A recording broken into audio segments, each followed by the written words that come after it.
Disability Rights Pennsylvania presents Your Questions About Guardianship Answered. Daryl Holtz, an advocate, and Alicia Mancini-Dewar, a staff attorney, speak over video chat. Can you explain that a little bit, how the advance directive works? There are two. I'll talk about each of them separately. Let's talk first about the healthcare advance directive, because that's the most common, and that's what most people know of, though they think of it as a healthcare power of attorney. So even if a person has a disability, even a cognitive disability or an intellectual disability, as long as they understand what they're signing, they can sign a healthcare advance directive. And healthcare advance directive, basically, there's two parts to it. Mm-hmm. There's the basic part where someone chooses someone else to be their agent. So the person with the disability signing it would choose someone else to make healthcare decisions for them. Maybe healthcare decisions that are too complicated for them to understand, or healthcare decisions that might arise when they are literally incapacitated, like maybe they won't be able to speak. So that's a healthcare advance directive. And lots of people have them, even people without disabilities. So again, sometimes there's pushback with that for people with disabilities. Some people will say, well, that person has an intellectual disability. They can't sign a healthcare advance directive.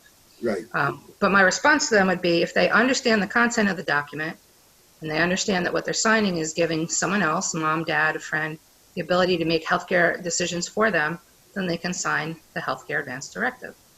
And that is kind of like the gold standard for choosing a substitute decision maker, because the person with a disability is choosing for themselves. They're saying, this is who I want to make decisions for me.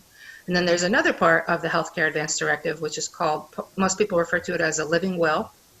And it lists different types of treatment, and the person who prepares it signs what they would or would not want if they were at like an end of life situation, or if they were, dying, so to speak.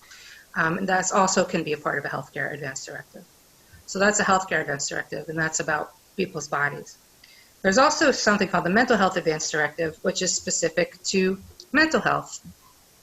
And it's the same thing.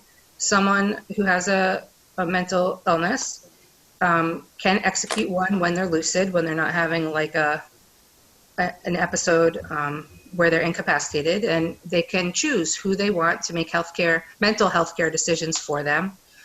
If they were to become involuntarily committed, or need outpatient treatment, or anything that could trigger when they might need a substitute decision maker. But again, they're choosing the person they want to make decisions for them, and it puts them in control.